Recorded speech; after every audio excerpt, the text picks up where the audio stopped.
merasa pelayanannya buruk. Padahal bisa saja prosesnya sebenarnya cepat. Nah, kenapa kita bisa menilai seperti itu ya? Jawabannya ada dalam teori interaksionisme simbolik. Assalamualaikum warahmatullahi wabarakatuh. Saya Jalestia Rahmadani dengan NIM 250420025. Di video ini saya akan menjelaskan teori interaksionisme simbolik serta bagaimana penerapannya dalam administrasi publik. Pertama-tama, kita pahami dulu apa itu teori interaksionisme simbolik. Secara singkat, teori interaksionisme simbolik adalah teori yang menjelaskan bahwa manusia bertindak berdasarkan makna yang muncul dari interaksi sosial, yang artinya setiap tindakan kita dipengaruhi oleh bagaimana kita memberi arti terhadap sesuatu. Menariknya, makna itu tidak muncul begitu saja, melainkan terbentuk dari interaksi sosial. Tokoh utama dari teori ini adalah George Herbert Mead dan Herbert Blumer.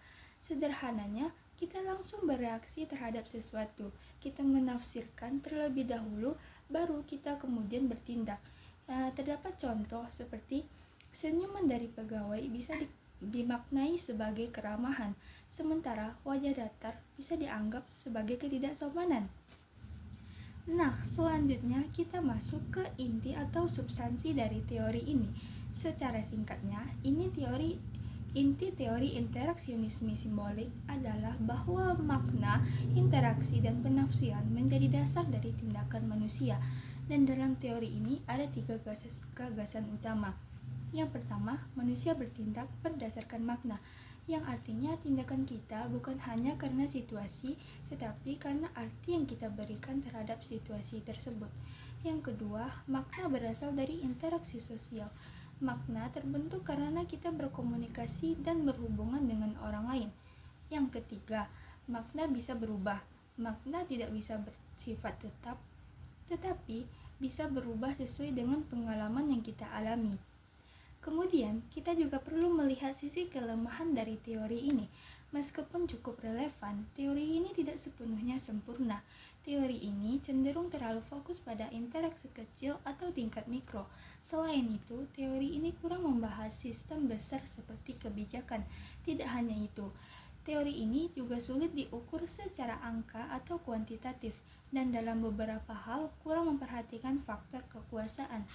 Dan oleh karena itu, dalam administrasi publik, teori ini tidak bisa digunakan secara sendiri, melainkan perlu dikombinasikan dengan teori lainnya. Selanjutnya, mari kita lihat bagaimana penerapannya dalam kehidupan sehari-hari, yaitu khususnya dalam administrasi publik. Dalam pelayanan publik, sikap petugas sangat menentukan bagaimana masyarakat menilai pemerintah. Dalam komunikasi birokrasi, secara berbicara, bahasa tubuh, hingga nada suara memiliki peran yang sangat penting. Dalam kepemimpinan, pemimpin yang komunikatif mampu membangun makna yang positif dalam organisasi.